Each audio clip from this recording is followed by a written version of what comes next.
ओम शांति। आज हमको बहुत खुशी हो रही है कि हम अपनी मम्मा की ही कुछ विशेषता जो हमने अपनी बड़ी दादियों से सुना है और उनके जीवन में हमने प्रैक्टिकली देखा भी है, उससे अपने जीवन के लिए भी बहुत प्रेरणाएं मिली है। तो कुछ विशेषताएं मेरे जीवन को टच किया है मम्मा के प्रैक्टिकल लाइफ से, वो मैं आपके सामने रखना चाहती हूँ। सबसे पहले जब मम्मा को हम याद करते हैं, मम्मा शब्द के साथ साथ एक शब्द फॉलो करता है, वो है हाजी। हमने सब दादियों से दादाओं से सुना है कि मम्मा बाबा के कितनी आज्ञाकारी रही। एक बारी बाबा ने कुछ कहा, उसके लिए मम्मा ने हाजी कहा, तो उसके बाद दूसरी कोई बात ही नहीं। तो ये मम्मा का जो आज्ञाकारी बनने का गुण यही दिखाता है कि मम्मा में भगवान की पहचान कितनी थी। और दूसरी बात, कई बार लोग पूछते हैं कि मम्मा जैसे सभी दूसरी दादियाँ भी थे यज्ञ में, वो तो बाबा के साथ जैसे गोपियों से ऐसा खेल पाल भी करते थे, हंसी कुड़ी भी करते थे, लाइट मोमेंट्स भी होता था, परंतु मम्मा सदैव बहुत गंभीर और अंतर्मुखी रहती थी। अंतर्मुखता का गुण अगर कोई ब्राह्मणों को सीखना हो तो मम्मा की जीवन से हम सीख सकते हैं कि मम्मा सदैव अंतर्मुखी रही और उसकी निशानी हर्षित मुक्ता। जैसे सनफ्लावर होता है कि जब भी सूरज निकलता है तो वो खिल जाते हैं, तो मम्मा सदैव अंतर्मुखी भी रहती थी और हर्षित मुक्ता भी। क्योंकि कई ब्राह्मण समझते हैं जो अंतर्मुखी रहेंगे वो बहुत सीरियस रहेंगे, हंस भी नहीं सकते हैं, परंतु वास्तव में आत्मा का जो मुख है मन, अगर वो परमात्मा के तरफ फोकस है तो उसका फेस सनफ्लावर की तरह खिला हुआ रहेगा।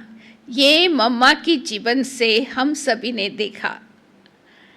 और तीसरी बात कि हमने सुना है ये कहानी कि एक बारी बाबा ने अचानक मम्मा को बुलाया और मम्मा को कहा कि बाबा को एक चित्र चाहिए कल्प वृक्ष का 6x4, और वो भी एम्ब्रॉयडरी में चाहिए, और कुछ समय दिया, इसी समय तक 1-2 दिन में हमको चाहिए।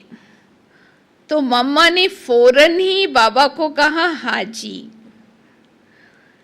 बाकी जो बहनें बाबा के मम्मा के आसपास थे वो तो वंडर खा रहे थे कि मम्मा ने तो बाबा को हाँ कर दिया, पर इट इज़ पॉसिबल और नॉट।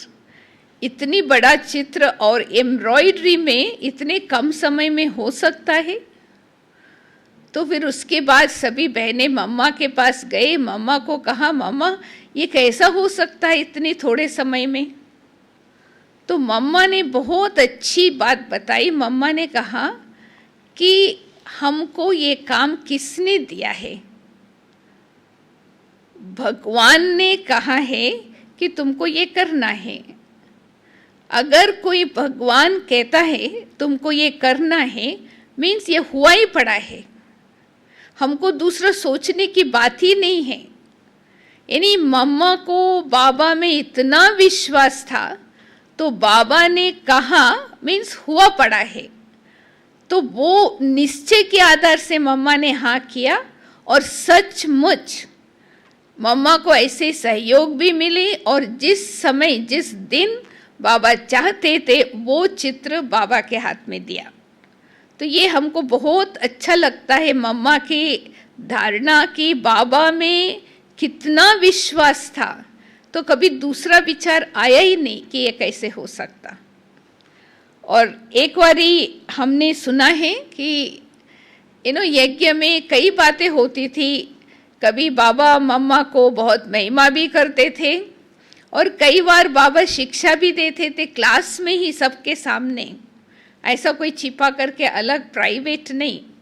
तो हमने एक स्टोरी सुना था कि एक बारी बाबा क्लास में सब बैठे थे, क्लास के बाद उन दिनों में यज्ञ में काफ़ी गेहूँ आ रहे थे, तो बोरी बोरी स्टोर रूम में रखा था और कुछ समय हो गया किसी ने उसको देखा ही नहीं, उसमें कीड़े पड़ गए और बाबा को मालूम पड़ा कि बाबा वो बात क्लास में, माना उन दिनों में तो अपनी यज्ञ वत्सों को ही क्लास होता था, तो बाबा ने ऐसे ही माना मम्मा की तरफ इशारा करते हुए, सीधा मम्मा का नाम नहीं लिया, बोला कि यहाँ यज्ञ में कोई देखभाल करने वाले कोई नहीं है, जाकर के स्टोर रूम में देखो कितनी बोरी गेहूं में कीड़ा पड़ा है।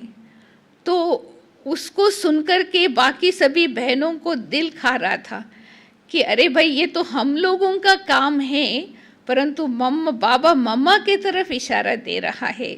और मम्मा की स्थिति एकदम एक रस, वेरी रिस्पेक्टफुल, बहुत नम्र। मम्मा ने कुछ नहीं बोला और कुछ मम्मा के फेस में भी परिवर्तन नहीं आए। फिर दूसरे दिन जैसे कि बाबा सदैव इच्छा रखते थे ना कि मम्मा जब मुरली चलाती है तो बाबा भी सुनना चाहते थे, और मम्मा की ये आदत थी कि जैसे बाबा आवे तब बंद कर देंगे, मम्मा के सामने कभी भी एक शब्द भी नहीं बोलेंगे। तो फिर कभी जब भी कभी बाबा चुप चुप करके थोड़ा सा सुन लेते थे, फिर क्लास में मम्मा की मुरली के बारे में महिमा करते थे।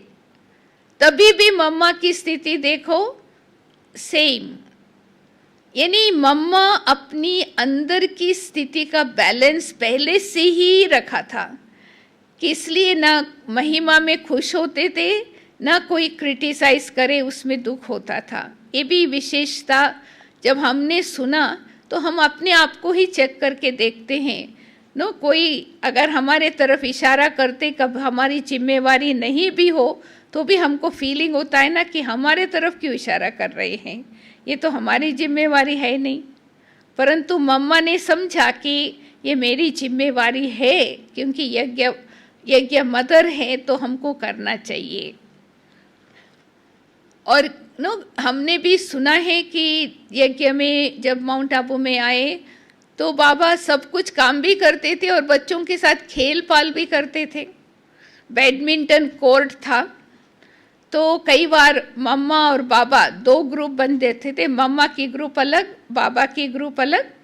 तो बैडमिंटन खेलते थे तो कई बार बाबा हार लेते थे, तो फिर मम्मा के तरफ की जो भी बहनें हैं वो सब ताली बजा के कहते थे बाबा हार लिया, बाबा की डिफीट हो गई।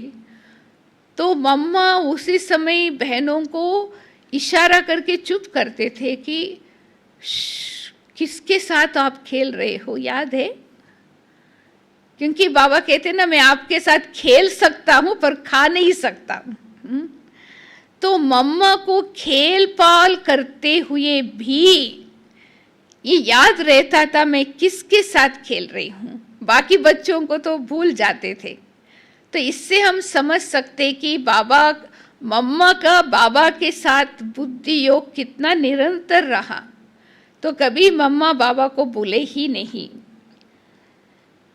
और मम्मा का यही स्लोगन था ना, हम सबको मालूम है कि मम्मा सदैव ये स्लोगन पक्का रखा था अपनी जीवन में, हुक्म हुक्म चला रहा है। यानी जो हुक्म देने वाला बाबा करण करावनहार है वही देता है और वही उसी अनुसार चला रहा है। तो इसलिए कभी भी मनमत या परमत की बात ही नहीं थी। और यज्ञ में मम्मा वैसे जब आई तो छोटी आयु की थी, परंतु जैसे ही बाबा ने मम्मा को यज्ञ का माताओं को संभालने की जिम्मेवारी दी और मम्मा टाइटल दिया, तो मम्मा की पर्सनालिटी भी ऐसे होते रहे, फिजिकली भी स्पिरिचुअली भी। इतनी गंभीरता, इतनी अकोमोडेशन पावर। तो कई बहनें बाबा को जाकर के कुछ बातें सुनाने में डरते थे, क्योंकि बाबा तो सागर था, कुछ भी कभी भी कह देंगे। परंतु मम्मा के पास जाकर के दिल खोलने के लिए किसी को भी संकोच नहीं होता था, क्योंकि मम्मा में इतनी गंभीरता और इतनी समाने की शक्ति। अभी अभी दो बहनों का आपस में कुछ हुआ होगा, एक बहन आकर के मम्मा को दूसरी बहन के बारे में कुछ बातें सुना करके चली जाएंगे, और कुछ समय के बाद दूसरी बहन आएंगे मम्मा के सामने, तो माने मम्मा वो बातें ऐसे अपने अंदर समा लिया, जो दूसरी बहन आई उसको इतना भी वाइब्रेशन भी उसको आने नहीं दिया कि इसके बारे में ये एक बहन कुछ सुना के गई है।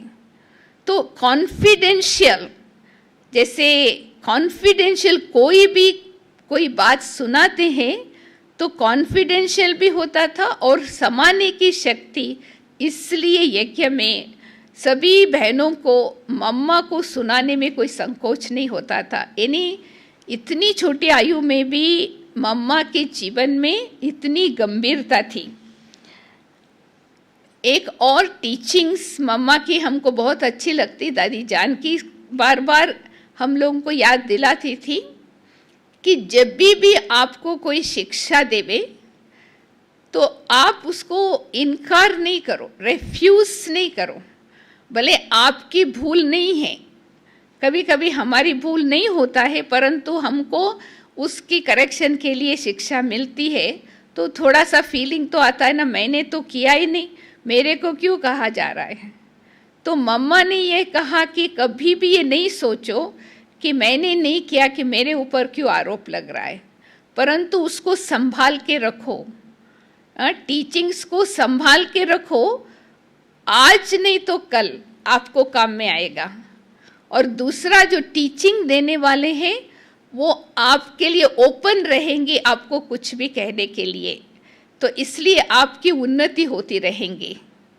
आजकल हमको कोई बड़ी शिक्षा देते हैं, अगर हमने गलती नहीं किया तो हम ऐसा रिएक्ट करते हैं, ऐसा रोना चालू कर देते हैं, फीलिंग हो जाता है, तो दोबारा वो तो समझते कि चलो भाई इसको हम कुछ भी नहीं कहेंगे।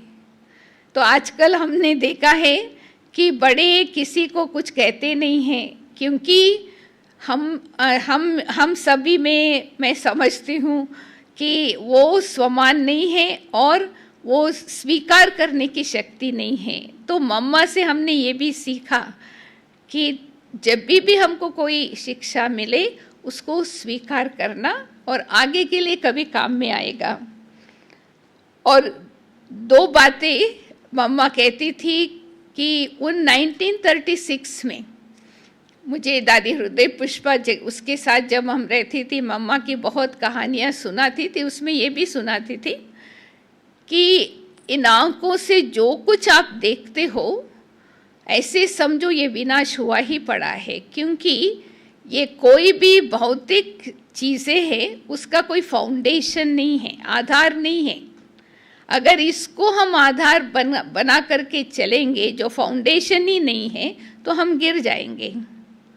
तो वो बात आज हमारे जीवन में एक्यूरेट अप्लाई होता है।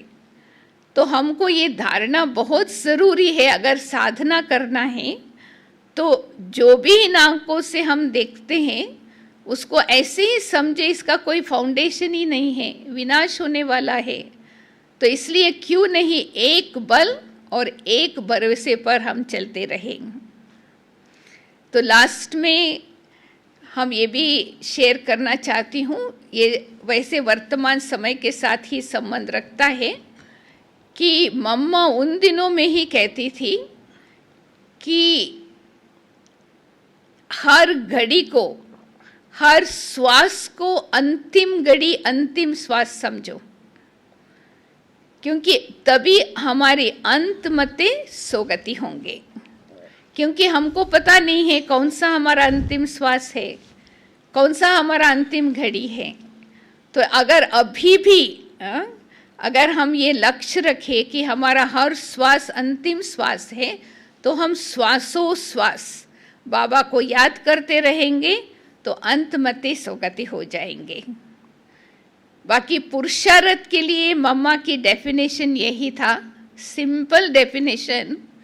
पुरुषार्थ माना ही एक बार भूल करे दोबारा रिपीट ना करे। अगर हम एक बार भूल करते हैं, बार बार वही करते, तो अंडरस्टूड हम पुरुषार्थ नहीं कर रहे हैं, पुरुषार्थ का शब्द का एडवांटेज ले रहे हैं।